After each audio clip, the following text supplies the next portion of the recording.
कुर्बानी होने वाली है, बहुत शौक से देना है, आपकी हर परेशानी को अल्लाह दूर कर देगा। कुर्बानी से क्या पैगाम मिलता है? पैगाम ये मिलता है, ये जानवर मेरा गुलाम था, मेरे लिए कुर्बान हो गया, और हम अल्लाह के गुलाम हैं। जिस तरह जानवर मेरे लिए कुर्बान हो गया, हम खुदा के लिए कुर्बान हो जाए। आखिरी पैगाम, आखिरी सवाल था। हम कुर्बानी में 5 गलती करते हैं। पहली गलती यह है, जेब में पैसा है नहीं, लोग क्या कहेंगे, मारे शर्म के कुर्बानी कर रहे हैं। कुर्बानी अदा होगी, कबूल नहीं होगी। गोश्त खाने के लिए हमने जानवर खरीदा, सवाब की नीयत नहीं है, कुर्बानी का इरादा नहीं है, कुर्बानी बर्बाद हो जाएगी। और जिसके साथ हिस्सा डालेंगे उनका हिस्सा भी बर्बाद हो जाएगा। घर में सब मालदार हैं लेकिन एक ही हिस्सा डाल रहे हैं, एक तरफ तो सवाब मिलेगा, दूसरी तरफ पूरा घर गुनहगार होगा। हमने समझ रखा कि जिंदगी भर के लिए एक ही कुर्बानी है, नहीं, हर साल ज़कात वाजिब होती है, हर साल कुर्बानी वाजिब होती है। आखिरी बात आपको बताने के लिए जा रहा हूं, हिस्सा डालने से पहले गौर से देखिए कि जो हमारे साथ कुर्बानी करने जा रहा है उसका पैसा हलाल है या नहीं है। अगर उसका पैसा हराम आ गया, उसने अपना हिस्सा हराम पैसे से डाला, तो जितने लोग उस जानवर में शरीक रहेंगे किसी की भी कुर्बानी कबूल नहीं होगी।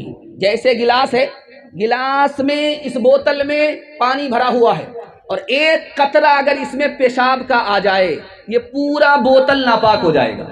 उसी तरह पूरे जानवर में अगर किसी एक आदमी का पैसा हराम आ गया, किसी की भी कुर्बानी कबूल नहीं होगी। हाथ उठा करके वादा कीजिए, हर साल कुर्बानी होगी, मगर खुदा के लिए जुमा में और रमजान में कुर्बान होंगे। हाथ उठाइए इंशाअल्लाह। ये देखिए, मोहब्बत का जुनून बाकी नहीं है, मोहब्बत का जुनून बाकी नहीं है, वो दिल वो आरज़ू बाकी नहीं है, वो दिल वो आरज़ू बाकी नहीं है। नमाज़ो रोज़ा कुर्बानी वो हज, नमाज़ो रोज़ा कुर्बानी वो हज, ये सब बाकी है, तू बाकी नहीं है, ये सब बाकी है, तू बाकी नहीं है। बहुत खूबसूरत पैगाम 3 मिनट का कुर्बानी के हवाले से मुकम्मल करने के लिए जा रहा हूँ। हाथ उठा करके वादा कीजिए, दिल से अल्लाह के लिए कुर्बानी करेंगे। बिल्कुल सही जा रहा, हाथ उठाइए इंशाअल्लाह। ध्यान से सुनिएगा। बाप ने ख्वाब देखा, बेटे से कहा, बेटा मैंने ख्वाब देखा कि तुम्हें अपने हाथ से ज़बह कर रहा हूँ, बेटा हो तो ऐसा होनहार हो। कहा, अब्बा हुजूर आप भी सच्चे हो, आपका ख्वाब भी सच्चा है, बेटा तैयार है, आप बेटे को अल्लाह के नाम पर कुर्बान कर दो। बाप बड़ा खुश हुआ। कहा, अब्बा हुजूर लेकिन मेरी 4 फरमाइश है, मुझे कुर्बान करने से पहले मेरे हाथ पाँव को बांध दीजिएगा, अपनी आँख पर पट्टी बांध लीजिएगा, चाकू को बढ़िया से बेहतर तरीके से तेज कर लीजिएगा, और मेरे चेहरे को आसमान की तरफ नहीं ज़मीन की तरफ कर दीजिएगा, ताकि सजदे की हालत में आपका बेटा कुर्बान हो जाए। जब मैं कुर्बान हो जाऊं तो मेरे कपड़े को उतार करके मेरी माँ को दे दीजिएगा कि सब्र करो, तेरा बेटा राहे खुदा में कुर्बान होकर कामयाब हो गया। शैतान आया, माँ के पास आया, तुम अपने बेटे को कहाँ भेज रही हो? बच्चे का बाप ज़बह करने के लिए ले जा रहा है। तो माँ ने कहा, कहीं ऐसा होता है कि बाप अपने बेटे को ज़बह करता है? का अल्लाह का हुक्म है। जब अल्लाह का हुक्म है तो एक बेटा क्या 1000 बेटा होता तो राहे खुदा में कुर्बान कर देते। शैतान मायूस हो गया। अब आया बाप के पास, अरे ख्वाब सच्चा भी होता है, झूठा भी होता है, उस ख्वाब के चक्कर में अपने इकलौता बेटा को क्यों ज़बह करना चाहते हो? तो बाप ने कहा, मैं कहाँ ज़बह कर रहा हूँ, अल्लाह का जो हुक्म मिला है। जब अल्लाह का हुक्म मिला है तो मैं कौन होता हूँ अल्लाह के हुक्म की मुखालफत करने वाला? शैतान वहाँ से भागा, बेटे के पास आकर के कहता है कि पता है कि तुम्हारा बाप तुमको कहाँ ले जा रहे हैं? कहा कि अपनी मर्जी से ले जा रहे हैं या खुदा की मर्जी से ले जा रहे हैं? तो शैतान बोला, खुदा की मर्जी से। तो मैं कौन होता हूँ? खुदा की हुक्म में टांग अड़ाने वाला। हर तरफ से शैतान मायूस हो गया। जब चाकू चलने लगी गर्दन पे तो काट नहीं रही है। हजरत इब्राहिम ने चाकू को हाथ में लेकर के कहा, है चाकू, तुम्हें नबी हुक्म देता है मेरे बच्चे की गर्दन काटो।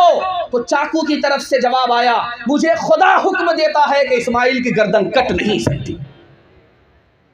एक बात को याद रखिए, आपके दिमाग में एक बात आएगा, एक बात आएगी, क्या? लाखों जानवर मुसलमान ज़बह करता है और मुसलमान गरीब हैं, क्यों नहीं उस जानवर को ज़बह न किया जाए, खड़ा जानवर गरीब को दे दिया जाए, गरीब की मदद हो जाएगी। लेकिन याद रखिए, ये कुर्बानी गरीबों की मदद के लिए नहीं है, बल्कि मोहब्बत के इजहार के लिए है। अगर गरीबों की मदद होती तो ज़कात उसके लिए नहीं होती, सदका उसके लिए नहीं होता। गरीबों के लिए ज़कात है, सदका है, कुर्बानी मोहब्बत के इजहार के लिए है। इंशाअल्लाह अल्लाह से हमको मोहब्बत है, हम अपनी जान के बदले जानवर की कुर्बानी करेंगे। जोश के साथ हाथ उठाइए इंशाअल्लाह। पेदर बोला के बेटा आज मैंने ख्वाब देखा है, किताबे जिंदगी का एक निराला बाब देखा है। ये देखा है कि मैं खुद आप तुझको ज़ब्ह करता हूँ, खुदा के नाम पर तेरे लहू में हाथ भरता हूँ। कहा फर्जंद ने ऐ बाप इस्माइल साबिर है, खुदा के हुक्म पर बंदा पे तामील हाजिर है। मगर आँखों में अपनी पट्टी बांध लीजिएगा, मेरे हाथों में और पैरों में रस्सी बांध दीजिएगा। मशीयत का मगर दरियाए रहमत जोश में आया कि इस्माइल का एक रोगटा कटने नहीं पाया।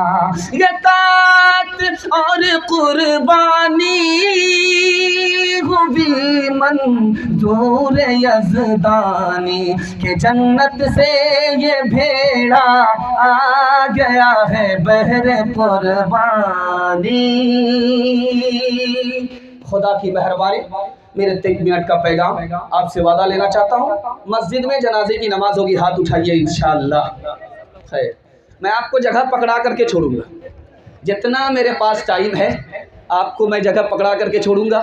अगर आप ठिकाने नहीं लगे तो जनाजा पढ़ा करके जाऊंगा। ज़रा ध्यान से सुनिएगा, जल्दी से निकल जाएगा। दाल रोटी खा रहा है और धड़ाधड़ बिस्मिल्लाह बोल रहा, अल्हम्दुलिल्लाह बोल रहा, अल्हम्दुलिल्लाह बोल रहा। बगल का एक आदमी सुन रहा, अरे दाल रोटी में अल्लाह का शुक्र अदा कर रहे हो, अल्लाह की आदत बिगड़ जाएगी, तुमको रोज़ाना दाल रोटी ही खिलाएगा। मेरी आदत देखो, जब तक मुर्गा और मुझे पुलाव नहीं मिलता मैं अल्लाह का नाम नहीं लेता। कभी कभी ऐसा होगा कि आपको बुखार आएगा, सर में दर्द होगा और आपको दस्त आने लगेंगे।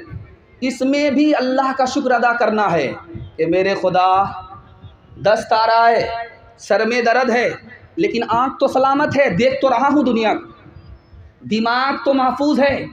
अगर आँख में रोशनी नहीं होती, दिमाग सलामत नहीं होती, दिमाग सलामत नहीं होता तो कुत्ते से बदतर होते।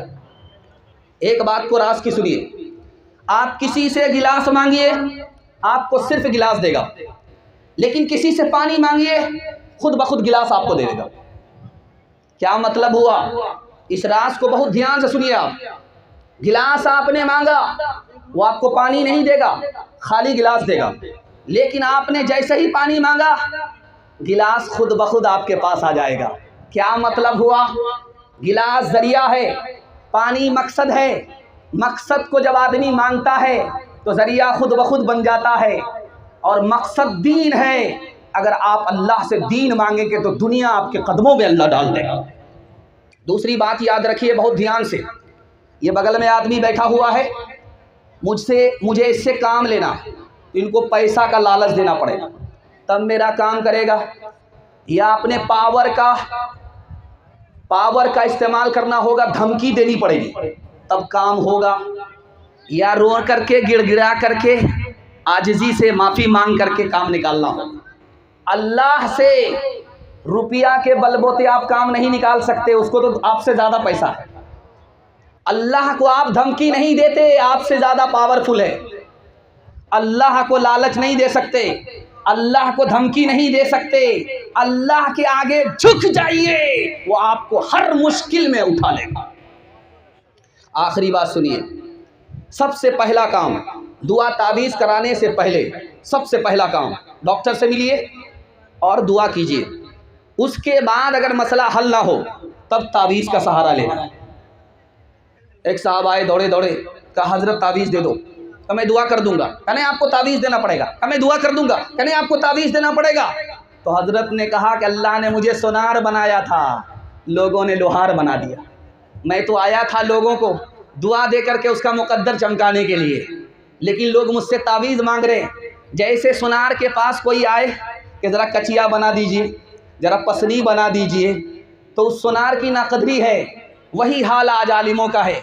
आलिमों से लोग दुआ नहीं लेते बल्कि तावीज़ लेते। ये बहुत बड़ी गलती है, इसलिए काम नहीं बनता। पहले दुआ, पहले दवा, उसके बाद तावीज़। हाथ उठा करके वादा कीजिए इंशाअल्लाह हर काम के लिए तावीज़ लेंगे। हाथ उठाइए इंशाअल्लाह।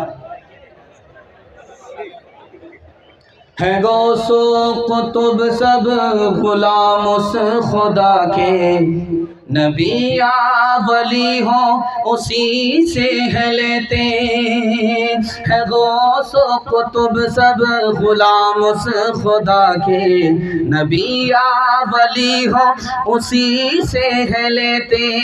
जिसे चाहे दे दे, जिसे चाहे ना दे, बना दे वो जिसका बनेगा मुक़द्दर। हुवल्लाहु अकबर, हुवल्लाहु अकबर, हुवल्लाहु अकबर, हुवल्लाहु अकबर। उसी के है हाथों में हाजत रवाई, उसी के है बस में ये मुश्किल कुशाई, उसी को है हासिल ये शाने अताई। हुआ है न होगा कोई उसका हमसर। हुवल्लाहु अकबर, हुवल्लाहु अकबर, हुवल्लाहु अकबर, हुवल्लाहु अकबर। मस्जिद का जलसा बड़ी तेजी के साथ अपने हिस्से के जलसे को मुकम्मल कर रहा हूँ। मस्जिद का जलसा है। मैं जो आया मस्जिद को देखा, सर से लेकर के पैर तक मस्जिद ही नजर आ रही है। ये मैंने पहली मस्जिद देखा है जो बुनियाद से लेकर के ऊपर तक मस्जिद ही नजर आ रही है। और बस्ती का हाल ये देखा है कि यहाँ छप्पर ज़्यादा है, मकान है ही नहीं। दिल से दुआ निकली इन गरीबों के लिए कि अपना घर तो फूस का है, लेकिन अल्लाह के घर को कितना खूबसूरत बनाया है। अल्लाह इनको हर तरक्की से मालामाल फरमाए। दिल खुश हो गया। ध्यान से सुनिएगा, ये कुर्सी है जिस पर बैठ करके मैं बयान आपको सुना रहा हूँ। एक ज़माना था इसी हिंदुस्तान में, शाहजहां इसी कुर्सी पर बैठ करके हुकूमत किया, लेकिन वो कुर्सी लकड़ी की कुर्सी नहीं थी जिस पर बैठ करके मैं आपको तकरीर सुना रहा हूँ। वो कुर्सी किसकी थी? सोने की कुर्सी थी। उसमें मोर परिंदा था, उसकी आंख में कोहेनूर था। इतना कीमती था कि उस ज़माने में 9.5 करोड़ की कुर्सी थी। पहली बार जैसे ही वो बैठा, अभी 2 मिनट नहीं हुए सजदे में चला गया। अल्लाह से कहता है, मेरे परवरदिगार, फिरौन लकड़ी की कुर्सी पर बैठा, सर उठाया, तकब्बुर किया, मैं सोने की कुर्सी पर बैठ करके सजदे में चला गया। ये कुर्सी मेरी नहीं है, सब कुछ तेरा दिया हुआ। लाल किला जाइए, उसके अंदर आज भी एक पुरानी मस्जिद मौजूद है। 1600 ईस्वी में बनी हुई थी। 1600 ईस्वी में वो मस्जिद बनी, आज भी मौजूद है। उस मस्जिद का नाम है मोती मस्जिद। उसमें आप जाइए, आज भी वो मौजूद है। उस मस्जिद में कौन नमाज पढ़ते थे? औरंगजेब बादशाह। दुआ कीजिए अल्लाह उनकी कब्र को नूर से भर दे। इमाम मुसल्ले पर बैठे हुए हैं, बादशाह आगे। घड़ी तो देखा तो वक्त हो चुका, इमाम इंतज़ार कर रहा है। इमाम से पूछा कि वक्त तो हो गया है, आप किसका इंतज़ार कर रहे हो? कहा हुजूर आप बादशाह हैं, आपका इंतज़ार कर रहा था। कहा निकल जाओ मेरी मस्जिद से, मेरा इमाम वो है जो बादशाह के लिए नहीं खुदा के लिए नमाज पढ़ाए।